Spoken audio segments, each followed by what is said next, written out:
What's up, guys? It is Justin at FantasyNow Plus.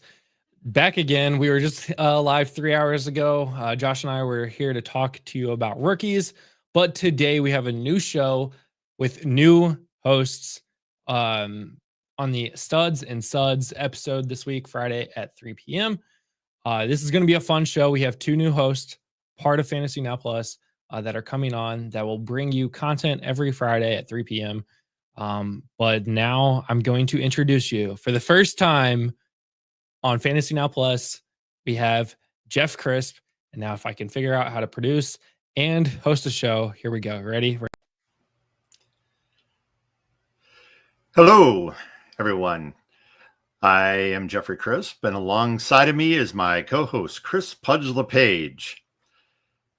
Welcome to Fantasy Studs and Suds. Today we'll be discussing why we love fantasy football, the NFL draft and what it now means for rookie drafts, what this time of year means for Dynasty. We will introduce our Fantasy Suds, the beer of the week, and then we will end off with a conversation about Scott Fish Bowl. So this is, again, Fantasy Studs and Suds. Pudge, how are you doing today? Oh, we're just fine and dandy on this gloomy Midwest weather. Yes, this weather in Michigan has been really unstable. You never know what you're going to get day from day, but that's kind of the running joke with anyone who lives in Michigan. So Pudge and I are making our first live stream here with FantasyNow Plus. This is our live stream debut. Every Friday at 3 p.m. Eastern, Fantasy Studs and Suds will highlight the fantasy football studs of the week during the season, and we'll discuss notable items during the offseason. We will present league-centric thoughts, touch on fantasy hot topics, and perhaps more importantly, feature each of our beers of the week. As we discussed our inaugural appearance, we started asking ourselves, Pudge and I, why fantasy football? Why do we do this to ourselves every week, every league, every season? And how did we even get started in this? Pudge, when did you start playing fantasy football and why? Oh, I started in fantasy football in 2005. I was in the Navy, and a bunch of us would get together, and we all had different teams, of course. One of my best friends was from Buffalo. I had a couple people from Chicago. One of my friends, New Orleans, and we'd watch the NFL Sunday Ticket. And it got to, hey, there's a way to integrate all of this. And we started playing fantasy football for the first time back over in San Diego. Excellent. Well, for me, I started long ago, back in 1992, with fax machines, newspapers, pencil and pads. And, over the years, I really gained interest, especially when Yahoo introduced their platform. That was really my first foray into fantasy by myself. Back when I was doing it in 1992, we had three different individuals who were managing a team, because of all of the work. So actually running a team by myself was later in the 90s with Yahoo. So when was the first league that you recall taking seriously? First league is our heart, our near and dear. The one we created, our home league, Last Bastion Goal Line Defiance in 2012, over at the Lions minicamp that summer. Well, that is certainly a league that I definitely hold dear to my heart. We'll talk about that in a moment. For me, it was actually in 2001. I started a league in Las Vegas, and that was a league that, it was a really hardcore live draft league, and we had a lot of different rules, but it was the first league where I actually recall, I am going to do this seriously. We're going to have rules. I started off as the commissioner of that league. And it was something that, for me, it was the first time that it went from just kind of casually doing it online to actually taking it seriously. Now, through 2011, I loved fantasy football as a seasonal hobby. But like you said, in 2012, everything changed for me when fantasy football turned into a year-round commitment. And that all started off with the Last Bastion of Goal Line Defiance Fantasy Football League. And as you stated, that was a league that you and I created because we were tired of the issues that almost all leagues face, the arguing, the lack of rules, people bailing, things just not running smoothly. So you and I spent an entire weekend creating that league. And to this day, this league is strong and is a very popular league for both of us. Do you remember that discussion? Oh, yeah. I mean, it's hard to forget that discussion. It was a long car ride, but that was the first time I got to meet now head coach Kellen Moore, that is about as tall as I am. Not really. I'm a bit shorter, but he was the only guy my size. And then I met the biggest man I've ever met in my life is Jeff Backus. And that conversation got us so excited and amped up that we could finally celebrate us doing fantasy year round. This is before really dynasty leagues or anything like that were very prevalent. So it was a new idea for us, and it was a lot of fun.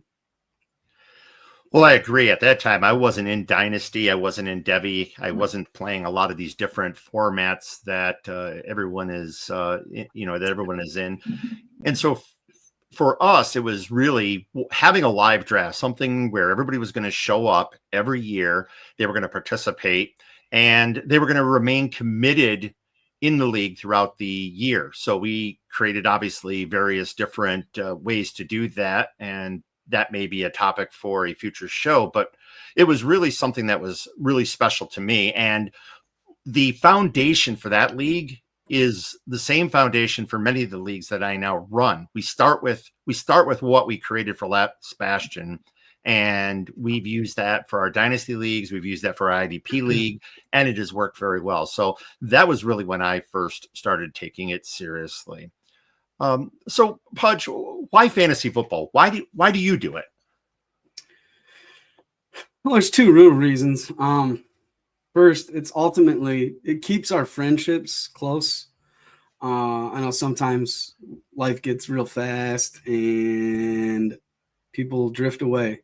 Well, it keeps everybody close knit, like you said, it keeps us active all year round. And that to me is one of the main reasons I do it. And then it's helped me grow a lot of my relationships. We've got another friend out on the West Coast. He's come to Lions games. We've had you. I think you traveled out there. I mean, these are relationships and lifelong building relationships, not just fly by the night, seat of your pants type stuff. That impact your life. I've told and talked about some of the most private things in my life with some of my league mates that, the only reason we're friends is through fantasy football. Well, I concur. As you stated, I've met some great people that I never would have met if it had not been for fantasy football. And some of those friendships have lasted throughout the years. One of the individuals you were talking about over on the West Coast, we actually hope to have him on here as a guest in one of our future episodes. I'll leave him nameless at this moment. However, we've built a long lasting friendship, and he has been involved in the creation of some of our leagues. We are in some of his leagues. And so, I mean, that's a relationship that never would have happened had I not met him in a different league that I was in. So fantasy football is an excellent way of meeting people and building solid, solid relationships. And, some play fantasy football for the championships and the trophies. I mean, I know some people play fantasy football to cash in, and those are all great, but I don't do it for those reasons. I play because I love the camaraderie. I enjoy the fellowship that we talked about amongst all who play fantasy. That is fantastic. I play fantasy football for a few hours a week to have a reprieve from the demands of real life. Hours? And okay. ask my wife. It's a lot more than a few hours, but we're not asking her to join the show. But yeah, for, whatever amount of time that I spend, it's a reprieve from the demands of real life. And I can engross myself in something that ultimately has no bearing on my life. Now, for a lot of people, and I've seen it in you, Pudge, sometimes fantasy can have a bearing on your real life. But for me, it is truly fun. And I know it is for you too. I'm just joking. And that's why I do it. I don't do it for the trophies. I don't do it for the money. Those are all great. I want them, but that is not why I'm here.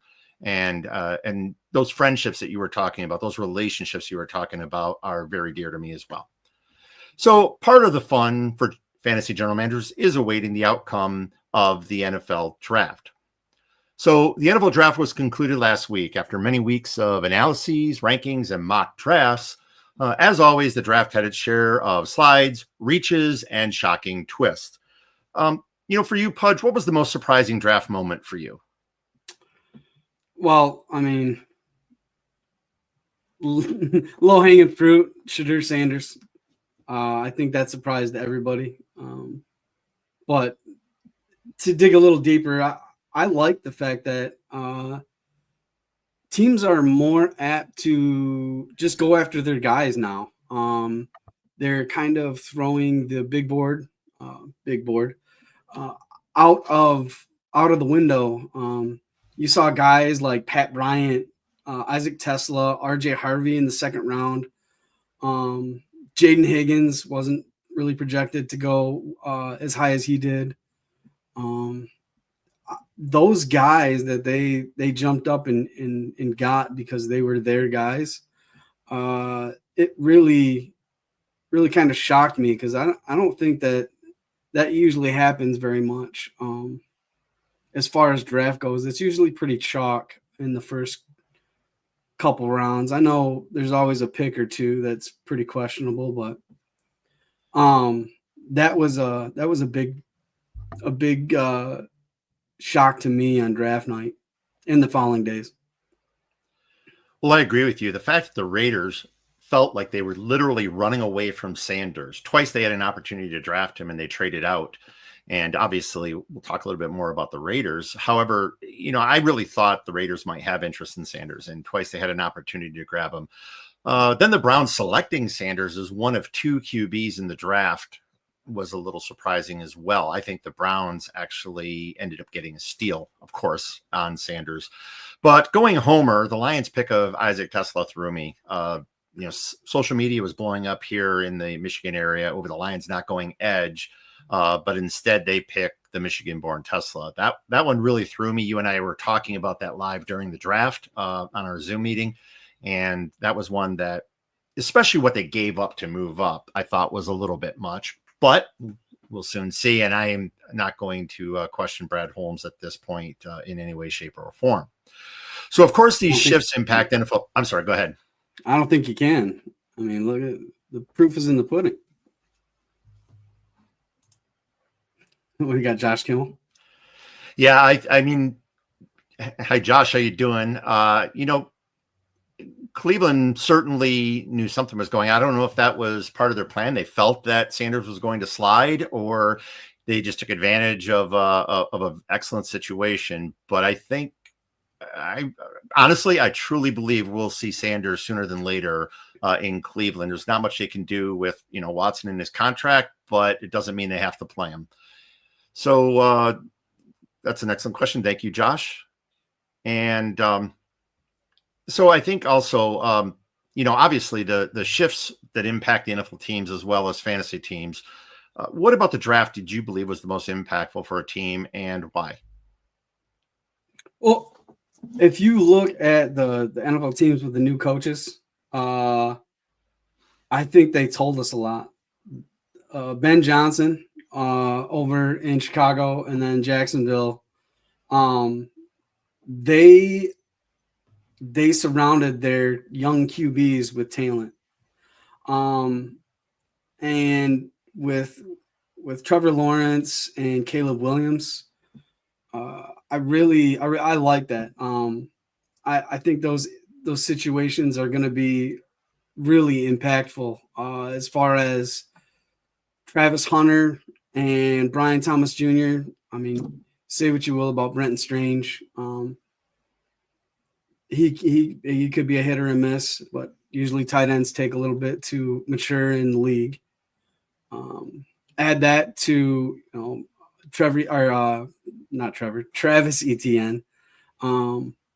I think they've got something going there, and then all the offensive weapons that Ben Johnson threw at Caleb Williams.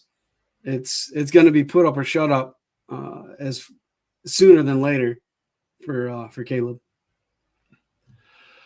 Well, for me, the Raiders making moves, we talked about them moving twice early on, parlaying those into selections. They had 11 selections in this draft. And, when you think about 11 picks in an NFL draft, you kind of know that a few of those may not really have an opportunity to make the roster.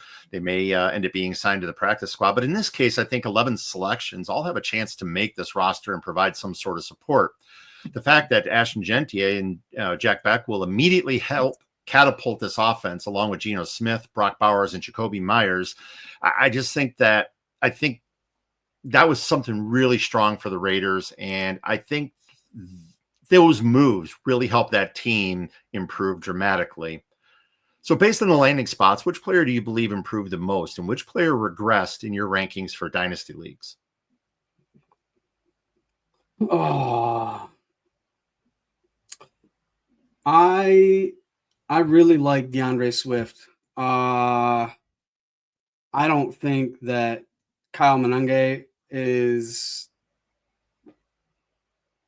I don't think he's going to see the field anytime soon with Roschon Johnson and Swift. Swift's already got a lot of reps with Ben Johnson's offense. And I think before the draft, everybody kind of assumed that they were going to add a running back of high draft capital to their running back room. I love that for his draft stock. And then for loss, I loved Emeka Egbuka out of Ohio State prior to the draft, but that is crowded. I mean, you have an aging Mike Evans, and he's 32, but he's still going to get fed. Chris Godwin, I don't think they would have re-signed him if he had a bad medical checkup on his ankle that he dislocated last year.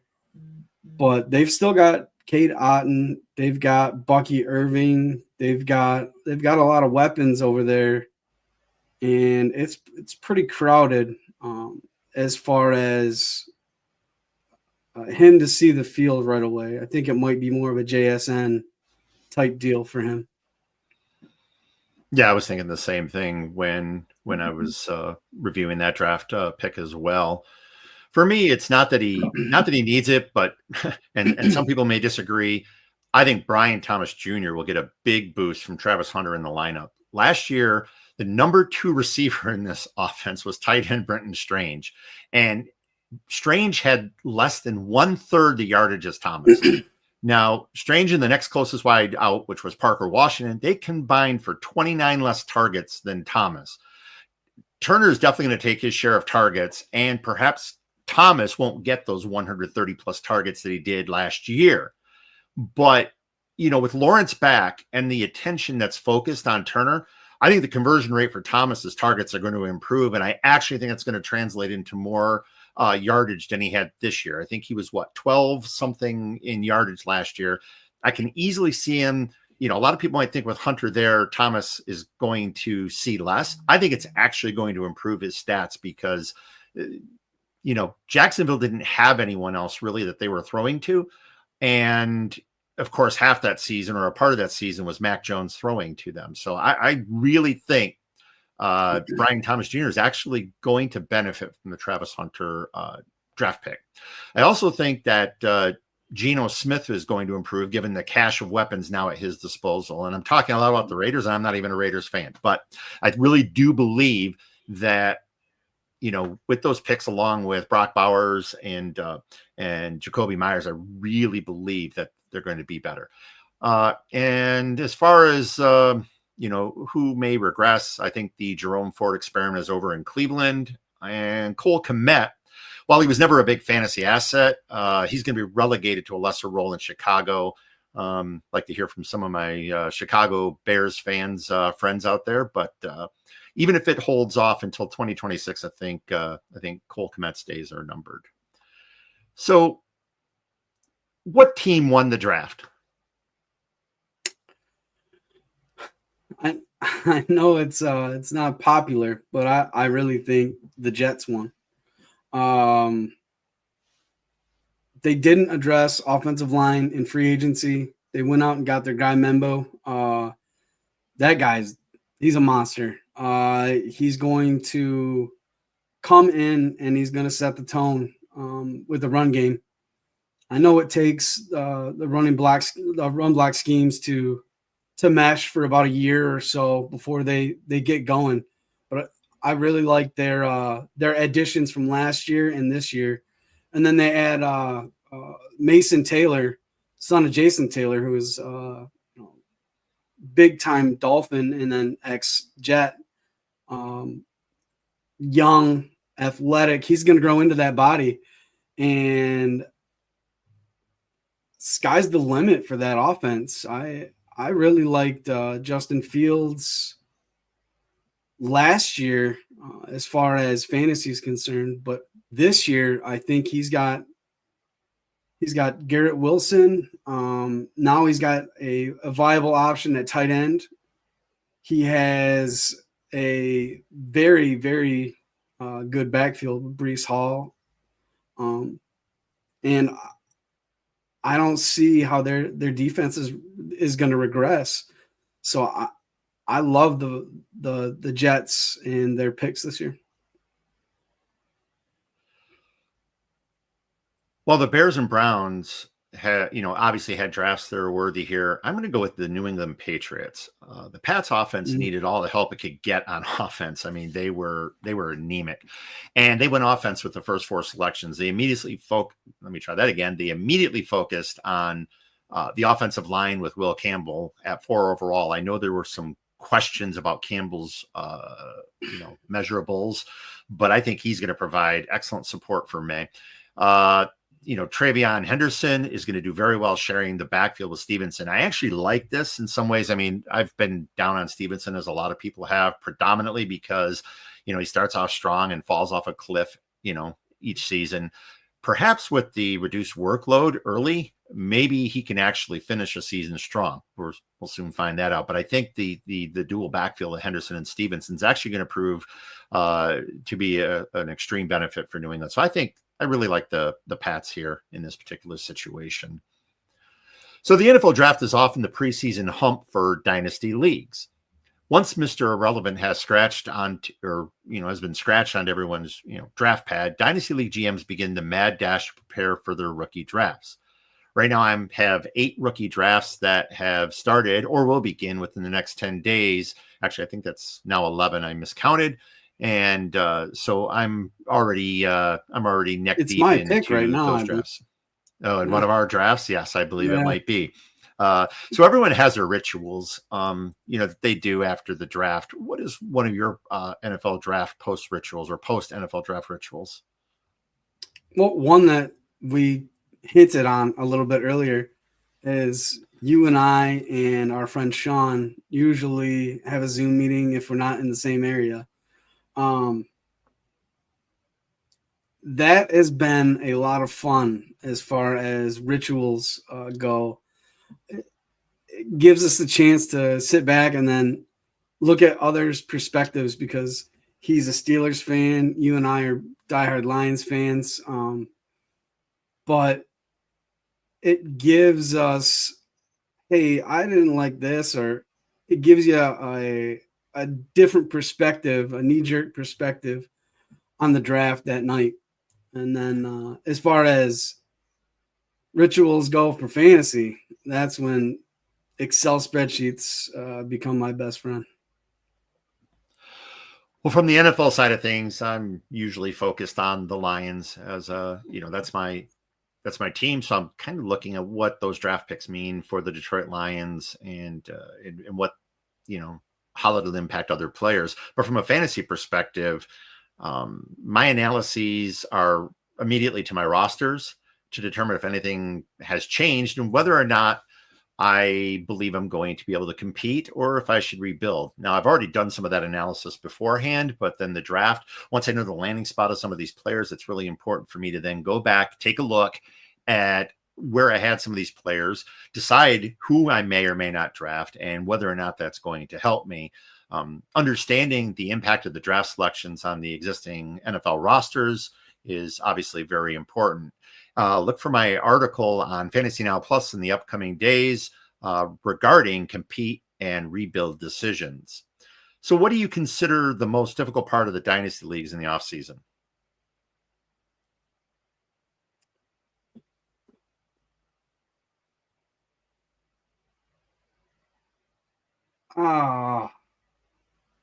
It's got to be keeping us all together, right?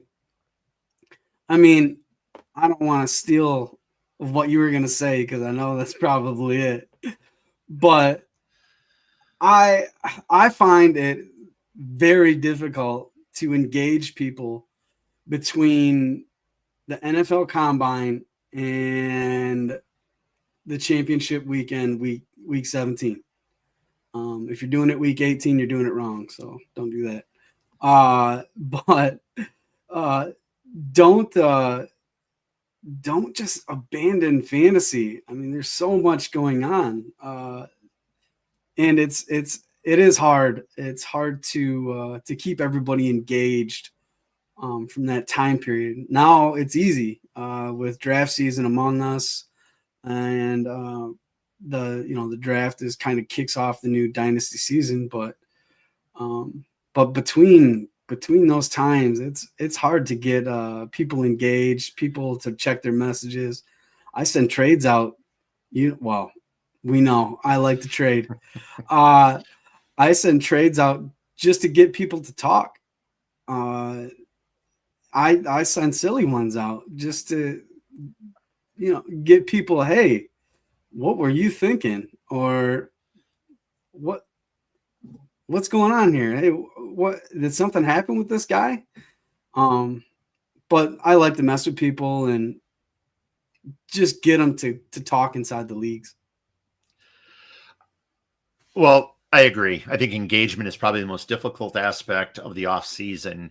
Obviously in redraft leagues, you're not as concerned about that, but with Dynasty and so many moving parts. I mean, the NFL season covers the entire calendar, and I've always felt that the Dynasty league format, the Dynasty format, is something that also covers the calendar. And I think people kind of fall in two camps. They're either like us, who live, breathe fantasy year round, and then there's those others who want to put it away, put it on the shelf in the closet until July or August roll around or the rookie draft begins. So trying to keep people engaged is something that I've tried to do in all my leagues. We've done that when we've tried to conduct what we called the winter league meetings and then the spring league meetings.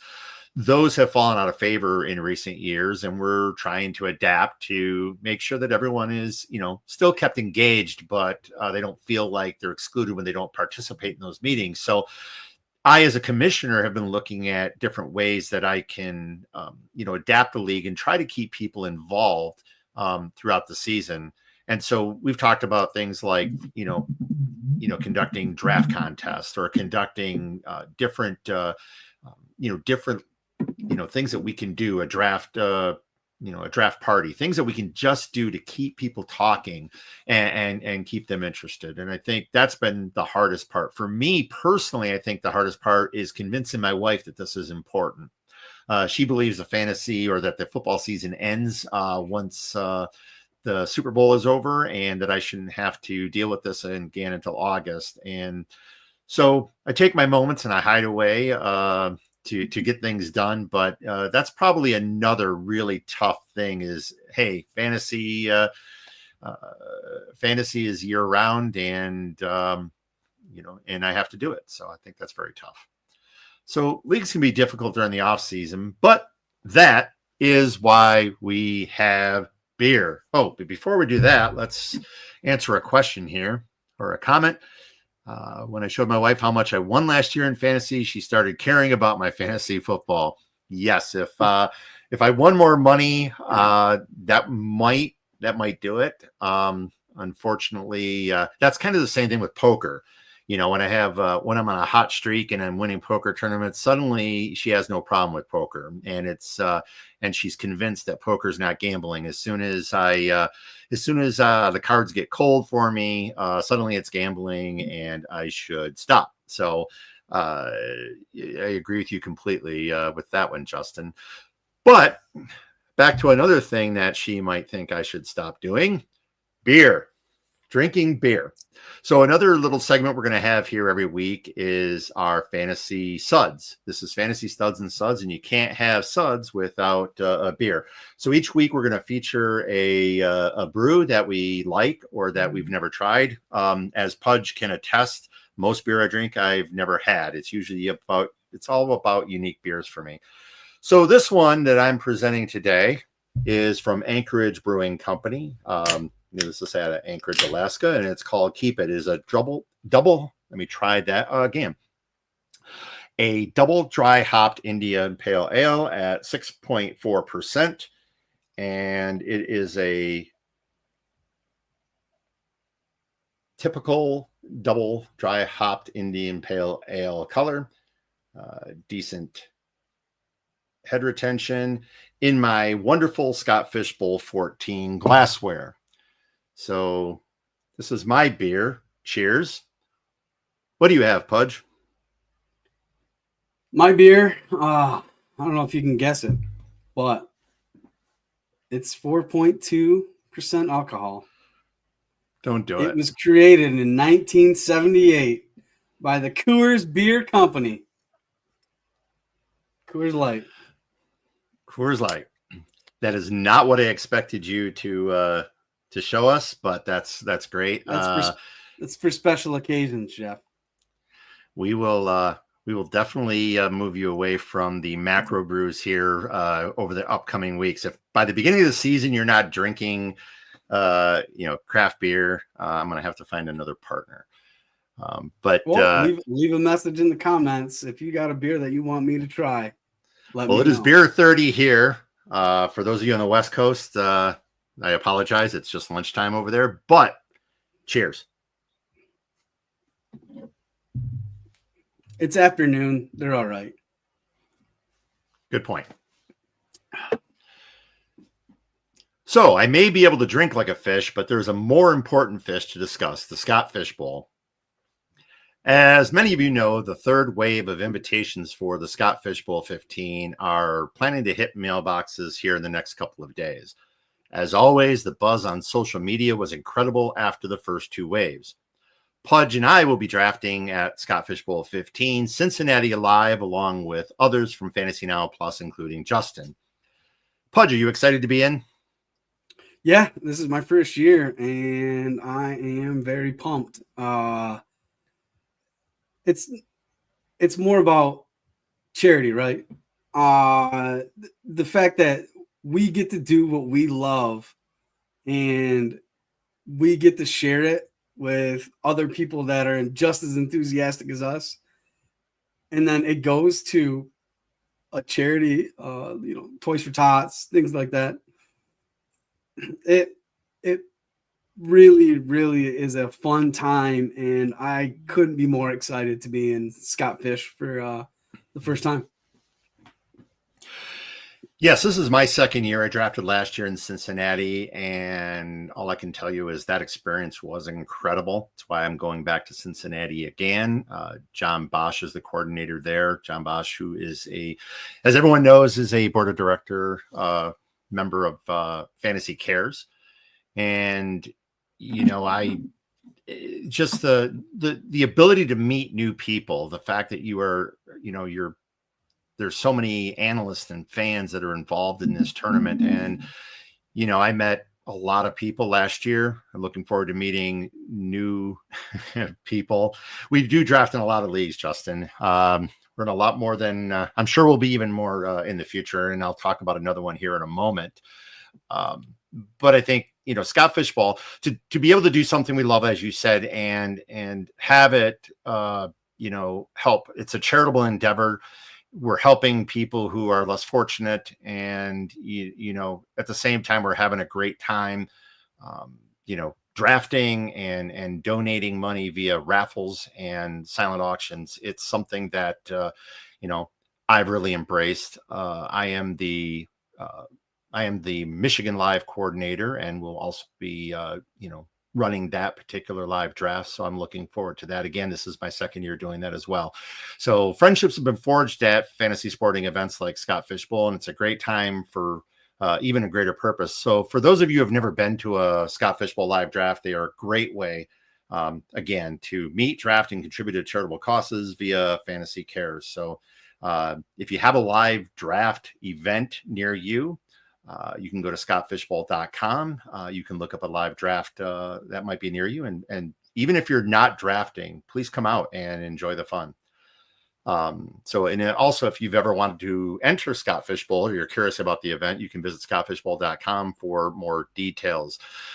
Here on Fantasy Now Plus, we also have a charitable event, the Super League, that Justin has formed, I think, last year. And it's a charity league that benefits the Children's Miracle Network. And you can register for that at FantasyNowPlus.com. More information on that tournament will be coming in various segments and various shows here on FantasyNowPlus.com.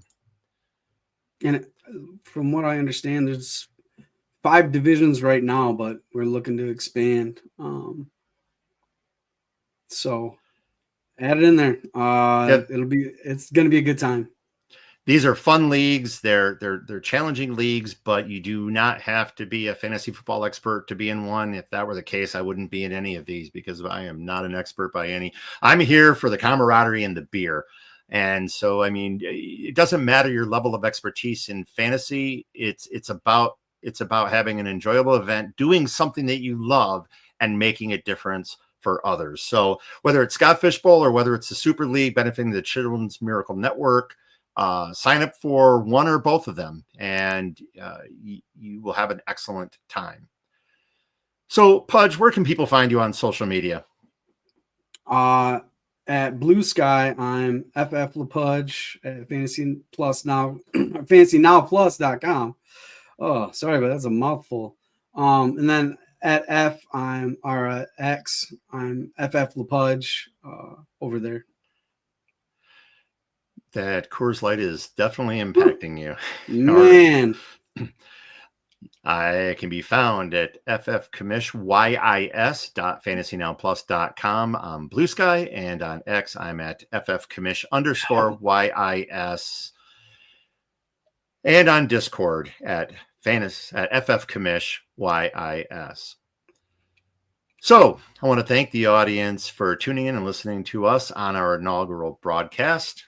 We are most appreciative for the comments and look forward to seeing you in future episodes.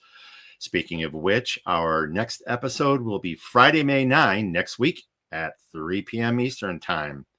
Please follow Fantasy Now Plus on YouTube, X, and Blue Sky, and subscribe to this channel. Until next time, for CJ Pudge LaPage, I am Jeffrey Crisp. May your studs be hot and your suds be cold. Cheers. Thanks for listening. Be sure to like and subscribe wherever you watch or listen to podcasts. We'll be back next week for more ways to win your league.